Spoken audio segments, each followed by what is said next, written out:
Welcome back to the channel. This will be the team selection for Matchday 3 in UCL Fantasy. I deployed the wildcard chip back in Matchday 2. I'll discuss my performance in the Matchday review, which is going to be the first section of this video. And afterwards, I'll be discussing my transfer plans and then my provisional team with some different ideas, because ultimately, I want to wait until tomorrow to lock in certain transfers and get all the information necessary, because that will also inform my final decisions and maybe optimize certain positions in the best possible way. I also want to cover team news, injury updates, and also highlight some key injuries to look out for and the most informed players throughout Europe. And if you want to see the clean sheet odds, refer to my Limitless squad, and in tomorrow's deadline stream, everything will be covered in an ultimate guide. And in the wildcard video, I talked about the goal scorer odds and the top 10 captains for Matchday 3. Like this video, subscribe to the channel, and also the notification bell, so you're always up to date with my content, both UCL Fantasy and FPL. And on screen, you can see the UCL Fantasy Mini League. The code is SEINOF. There's an auto-join link and also the code, which can be copied and pasted into the UEFA Gaming Hub app and also the UEFA Gaming website. Just type in UCL Fantasy on any browser and you can easily make a league right now or make a team, and it'll be very easy for you as well. There's going to be a lot more content to look forward to for Game Week 9 in Fantasy Premier League over the coming days, but right now the full focus is on UCL Fantasy with its triple upload. So all your support would be massively appreciated, and I hope to see you tomorrow for the deadline stream. There was a massive improvement compared to Matchday 1 in terms of the immediate impact of the wildcard, but ultimately this booster can only be judged in a couple of weeks to months' time because it's a long-term tool at your disposal. But David Raya in goal is one of the best goalkeepers in the game, and it's about the goalkeeper combination. I've got captaincy to complement David Raya. They play on different days up until Matchday 8, and I believe in Matchday 5 there is a clash, but my current plan is to Limitless in that match day, so that won't be an issue for me whatsoever. And in Matchday 3, when Raya faces Atletico Madrid, Captaincy has a much more appealing fixture on paper, so my kind of hope is that one of them keeps a clean sheet in every single match day coming up. And it is possible, but you might get the odd occasion where both your goalkeepers disappoint you. But on the wildcard, as discussed in that video, there are two goalkeeper pairings that really appeal to me: Raya and Captaincy, and also Rulli with Chevalier, and that's even cheaper. Only 9 million between those goalkeepers, and Marseille sit top of Ligue 1, and Chevalier, of course, with some good returns in UCL Fantasy so far, and even a win over Barcelona in Matchday 2. As for my defensive line, I had Dumfries, who got 12 points. He is just one of the best options in UCL Fantasy over the years, especially in this position, and Gabriel, only 6 points, but still, I'm very happy with that. He got 9 points in Matchday 1 against Athletic Bilbao. That's back-to-back clean sheets for the Gunners, and only one of several teams to have a 100% record in the Champions League so far this season. Only 3 goals conceded across all competitions. Mickey van der Ven conceded twice to Bodo Glimt, but scored, and that was a very important goal to put Tottenham back in the equation and also to give them a chance of getting a point, which they did in the end, and Pedro Porro got the assist. That was one consideration for me and a 50-50 call, so to speak. Porro versus Van der Ven. So far, I've gained a few points by going for Van der Ven with 7 points compared to 4, but ultimately, there won't be much between those two. Romero picked up an injury against Aston Villa in the warm-up, and they lost 2-1 on Sunday, so that could be a long-term absence for the Argentine. And ultimately with Spurs, you've got Vicario in goal. I would only go for him once Juan Garcia is back, and you can have 2 rotating goalkeepers up until Matchday 8, but ultimately Van der Ven or Porro is the best way to cover Spurs defensively at this moment in time. In terms of my midfield, I went for 4 options in this position, and I'm very happy with every single one of them except Yildiz, who blanked against Villarreal, who are looking decent in La Liga, and even in the Champions League, they've been fairly competitive, of course. They narrowly lost to Tottenham Hotspur back in Matchday 1, courtesy of an own goal, but Yildiz has that high ceiling, and we know he can get a goal and assist in the same game. He really caught my attention in the Club World Cup throughout the summer. Adeyemi only got an assist, but I'm still fairly happy with that. The 2 standouts, though, were Mastantuono, just because he cost 4.5 million, and Elise, who got a massive return in Matchday 2 against Paphos, which was to be expected, you could say, but it's never a guarantee, and it's a bit unfortunate for those that captained Elise for him not to get player of the match over Harry Kane, who only played 64 minutes in Matchday 2, but Elise is a long-term option, even when Bayern Munich's fixtures turn for the worse in Matchday 4, and they face the likes of Arsenal very soon. I still think Elise is a great option, and he could be a long-term hold, and even in the knockout stages, he would also be considered and probably in my team if he stays fit. Mastantuono was always kind of a one match day punt to fund a very heavy-hitting front three who are so expensive overall, but it does mean not having Lamine Yamal in my team, and maybe my midfield is a little bit underpriced. I'm not spending enough money in this position, but I think in UCL Fantasy over the years, forwards can match or outscore midfielders in most situations, but if there's one midfielder I could bring in, it would be Lamine Yamal, and it would require a downgrade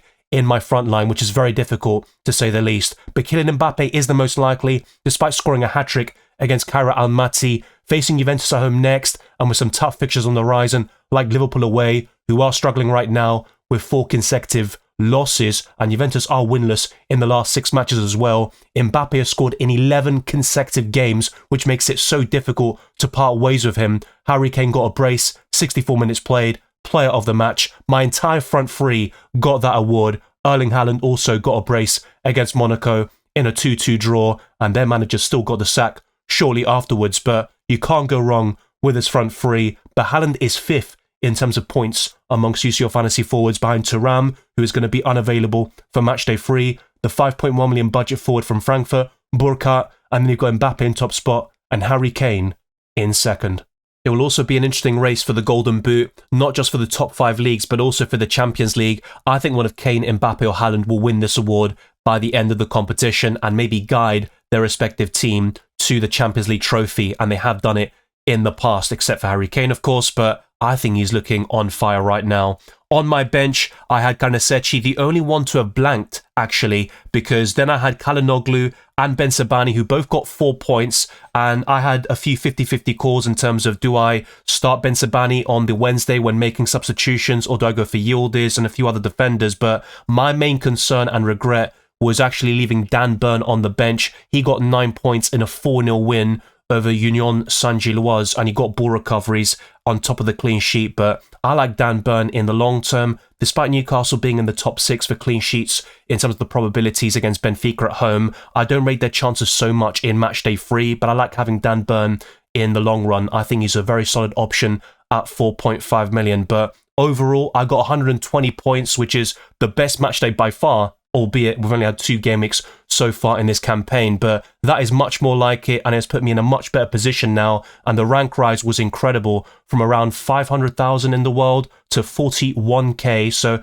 I'll certainly take that, and if I'm going to have more weeks like this, then I'll be in a great position to kind of match my previous ranks in UCL Fantasy, where I have shown real consistency over the years. I've now got 3 free transfers after deploying the wildcard in Matchday 2. I've got 100.7 million in terms of squad value, nothing left over in the bank. So if I want to upgrade Mastantuono, who's probably the weak link of my 50-man squad, I will need to make downgrades elsewhere. And to get Yamal, it has to be one of Mbappe, Kane, or Erling Haaland making way. And this is where the transfer plans come in handy. And I'm also considering a lot of different avenues. One of them is Adeyemi to Yamal, but of course it does require that downgrade elsewhere. And it could be Mbappe to Marcus Rashford, and then doubling up on Barcelona, both with their attack and overall. I'm less keen on their defence, even though they're top of the clean sheet odds against Olympiacos in Matchday 3. I just think longer term, you want to invest in the Catalans offensively, and Rashford would be a short-term punt because Robert Lewandowski and Ferran Torres are currently injured.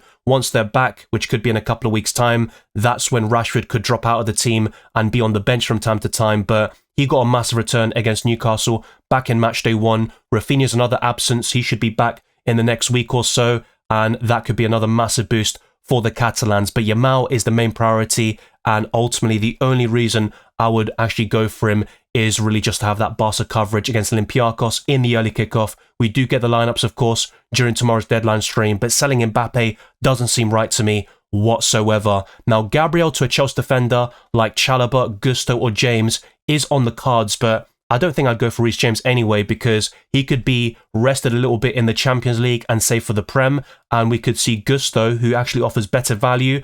I think the only reason I would sell Gabriel in the first place is to actually get extra funds to make other moves as well, not just the Yamal move, but also to upgrade Mastantuono. So Chalobah is the safest Chelsea defender, but I'd be more tempted to go for Malo Gusto, which I'll show you towards the very end of this podcast with alternative transfer plans as well. And in terms of replacing Mastantuono, I think Caicedo could be a brilliant option. Or if I want to stick to a sort of 5 million option who's even cheaper, maybe Yilmaz from Galatasaray would be the play, facing Bodo Glimt at home in matchday 3, and Galatasaray's fixtures are solid up until matchday 7. So I am quite open about this position, but Caicedo is there for the ball recoveries, and for a little bit more, Enzo Fernandez would be the ideal option, but he missed out against Nottingham Forest in a 3-0 win for Chelsea, and he is still a doubt against Ajax at home, so there's no guarantee he will start this game. But if all these sources indicate that Enzo will start, I would love to have him in my UCL Fantasy team for the next 2 match days anyway.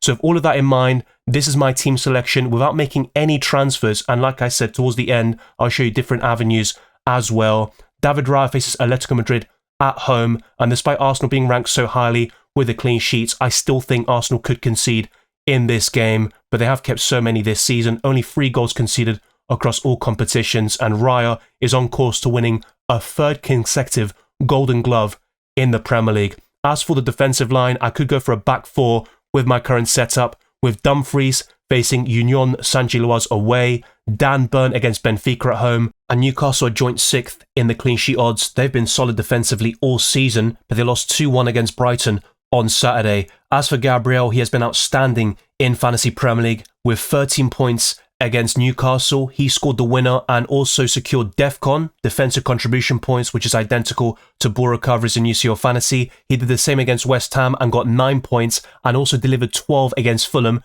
courtesy of an assist, a clean sheet, and also the bonus points. He got maximum there, and that's the equivalent to player of the match in UCL Fantasy. But Gabriel will be a great option in the long term. I'd only consider downgrading him to fund another move like Mastantuono to Yilmaz, Enzo Fernandez, Caicedo, and moves of that ilk. Otherwise, I'd love to have Gabriel and even double up on Arsenal defensively in the long term. Facing Bayern Munich and Atletico over the next 3 though doesn't look great, but beyond that, the Gunners have favourable fixtures. And Ben Sebaini was benched in Bayern Munich's 2-1 win over Borussia Dortmund, but he came on in the second half and was booked shortly afterwards, and there are some slight concerns about him starting in the long term. If there are any Borussia Dortmund fans watching, let me know your thoughts in the comment section. I'll also be conducting more research and seeing if I can rely on Ben Sebaini beyond matchday 3, but I would expect him to start still against Copenhagen away, and if he's on penalties, that's always a massive advantage and something quite rare for a defender. Going into the 3 midfielders, I've got Elise at home to Club Brugge, and he would be a top 5 captaincy option overall, but if you've also got Harry Kane, you're always going to lean towards him for the Wednesday when it comes to that. Calhanoglu's also quite decent. He's on penalties for Inter Milan against Union Saint-Gilloise away from home, and Adeyemi is also away against Copenhagen, who have kind of struggled this season, but they also got a decent result in matchday 1 against Bayer Leverkusen, and Adeyemi was in great form before the international break, but it has kind of died down a little bit in recent matches, and he was quite poor against Bayern Munich. But the 3 forwards speak for themselves: Harry Kane, Mbappe, and Erling Haaland. You can't better that right now, even though Haaland is 5th in terms of UCL Fantasy points amongst forwards. I still think he'll be right up there with Kane and Mbappe by the end of the season, and he's got 11 goals in the Premier League already. He's a great captaincy option on the Tuesday against Villarreal. For me, there are 2 standouts on the 21st of October, Erling Haaland and Yamal for the captaincy, and right now I am going for Erling Haaland when it comes to that, as I'll show you very soon. But on the Wednesday, you've got the informed Kylian Mbappe and another informed player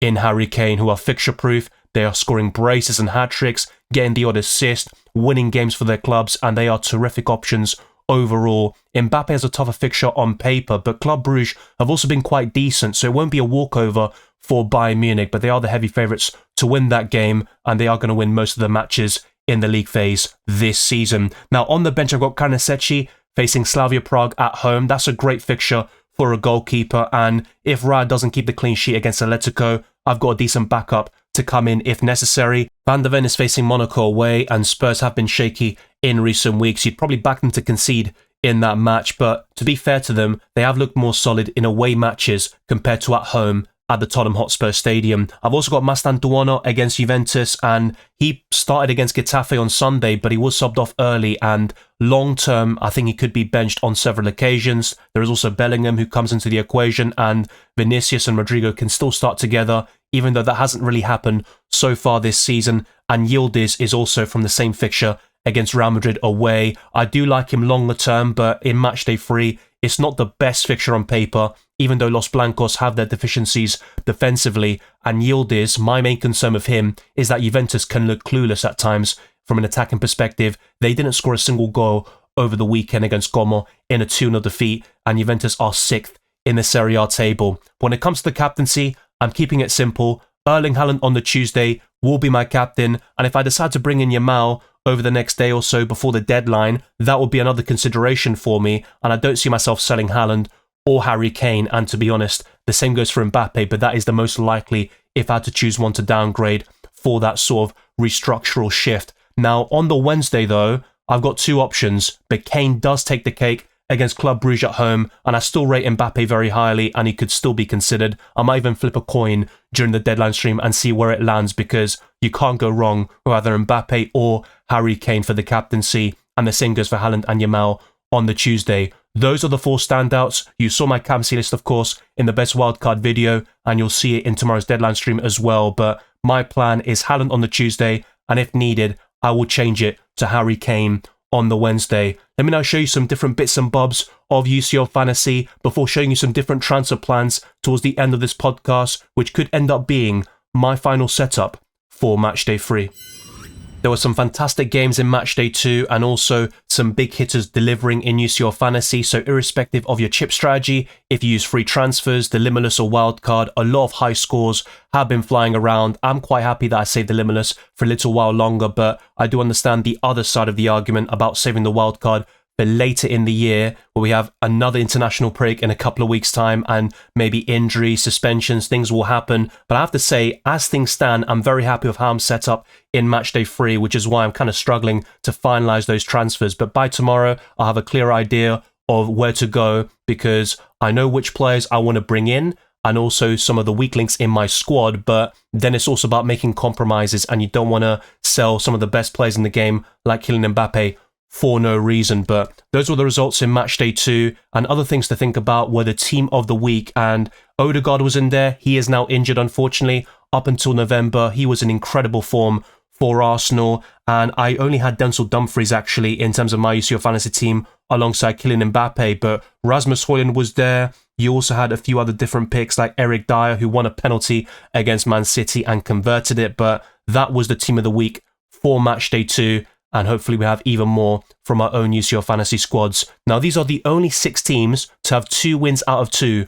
Arsenal, Bayern Munich, Inter Milan, Paris Saint-Germain, Karabag, and Real Madrid. So there's an imposter, you could say, and it's probably Arsenal, to be fair. Now, with the Champions League table, you can also see how things are going. The top 8 will directly qualify to the knockout stages, whilst those between 9th and 24th will have to play the knockout playoff rounds in match days 9 and 10. And in terms of how transfers work, it's all broken down in my chip strategy guide and my how to play UCL Fantasy video, and things will become much clearer very soon. But in terms of top goal scorers, I think we already have a very clear idea of how things are going to go. Mbappe, Kane and Haaland are going to compete for that golden boot. But we have some kind of new faces, some surprise packages in the top 5 in Burkhardt, who's a 5.1 million forward for Frankfurt, and Anthony Gordon, who scored 2 penalties against Union Saint-Gilloise. He also got a consolation goal against Barcelona back in matchday 1. In terms of UCL Fantasy points amongst forwards, Mbappe is top, Kane is second, Burkhardt and Thuram are in the top 4,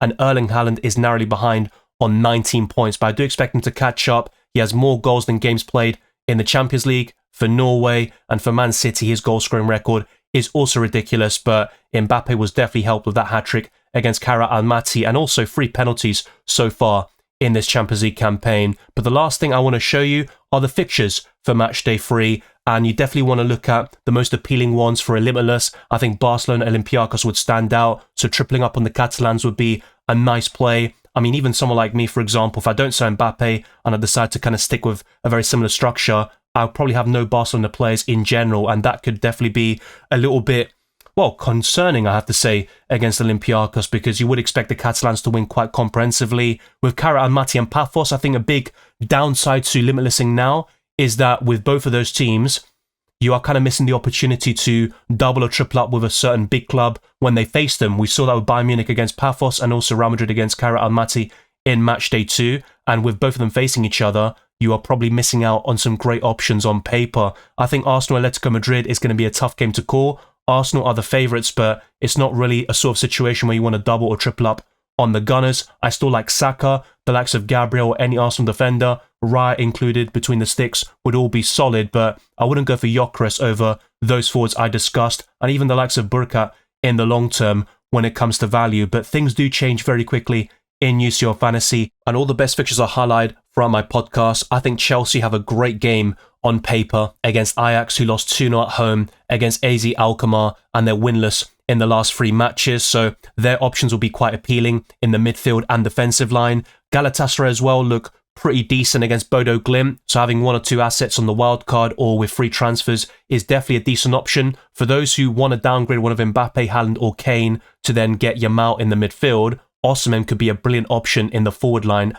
at least for Matchday 3. He is second for the goal scorer odds as shown in my wildcard podcast, and apart from that, there aren't too many great fixtures in general, I think. Even Man City against Villarreal, Erling Haaland looks great, and apart from that, I think it's anyone's game, and it's always the case with Man City over the last couple of seasons. So, as you can see, a lot of the top teams have relatively tough fixtures in Matchday 3, and it's a bit of an awkward time to Limitless, but everyone's situation is different. I certainly considered it, especially for Barcelona, and to triple up on the Catalans, but otherwise, I don't see too much appeal for me personally. I'm quite happy with my wildcard squad, and I think it could be quite competitive with the Limitless teams. We'll see how that ages by the end. In terms of those that really want to go for it and think that I'm kind of downplaying it, one massive advantage of using the Limitless now is having that front three of Mbappe, Haaland, and Harry Kane alongside Yamal in the midfield simultaneously, and then going for other expensive players like Saka, Dumfries in the defensive line, and much more. So that also looks quite good.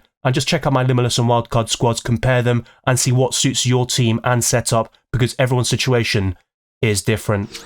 My team isn't perfect, but I'm quite happy with the setup for Matchday 3. I just have to hope in the long term I don't get too many injuries or suspensions, which is always a possibility, especially with a congested fixture schedule, both at international level and also for their clubs. Anton in for Benzabani is quite sideways, and I do lose a penalty taker, but if Benzabani is benched more often in the long term, then I just think going for Anton, who's quite nailed on at 4 million with Borucari potential, is fine, and Dortmund have some promising fixtures, with the exception of Man City away, up until Matchday 7. I can also buy Yilmaz for Mastantuono and have a Galatasaray attacker against Bodo Glimt, and if Enzo Fernandez is fit, I can buy him for Yildiz, but I'm not so sure if that's going to be the case, and it does seem like a very risky transfer, and it might even be a case where I don't use all 3 of my transfers at my disposal, and ideally I would do so, and maybe rolling, of course, in certain situations is going to be the best way to go about it, and I wouldn't be surprised if those that wildcarded in Matchday 2 don't feel the need to make any transfer whatsoever. Another move I would consider is actually Van der Ven to a Chelsea option like Malo Gusto or Chalobah. That could also work quite well, and it gives me even more money in the bank to use for other moves. That could also allow me to keep Benzabani instead of selling him for Anton or another 4 million defender. So as you can see, I've got different transfer plans in mind. They'll all be talked about in the deadline stream tomorrow, where I'll lock in my final squad, and it might even depend on the early lineups we get between Barcelona and Olympiacos, which I'll also showcase and talk about in a lot of detail, and also other team news, injury updates, and press conferences that will all be highlighted and taken into account when making my final transfers and also locking things in for Matchday 3. Thank you very much for watching this video and listening to this podcast. If you enjoyed it or find it insightful, then like this video, subscribe to my channel, and also hit the notification bell so you're always up to date with my content, both UCL Fantasy and FPL. Let's get this video to 300 likes, and let's keep on pushing towards new goals like 37 for our subscribers. Follow me on X, Instagram, and Blue Sky, Dylan RCM, for the latest UCL Fantasy and FPL updates, and check all the other links in the description for my Patreon and the championships, fair likes to my videos, priority reply to comments, amongst many other perks. My Discord server, the UCL Fantasy League, and Spotify can also be found in the description. Leave a 5-star review on Spotify. It helps me out on yet another social media platform, and all the growth is thanks to your support. I'll see you tomorrow for yet another deadline stream where I'll answer hundreds of questions and provide you the ultimate UCL fantasy coverage.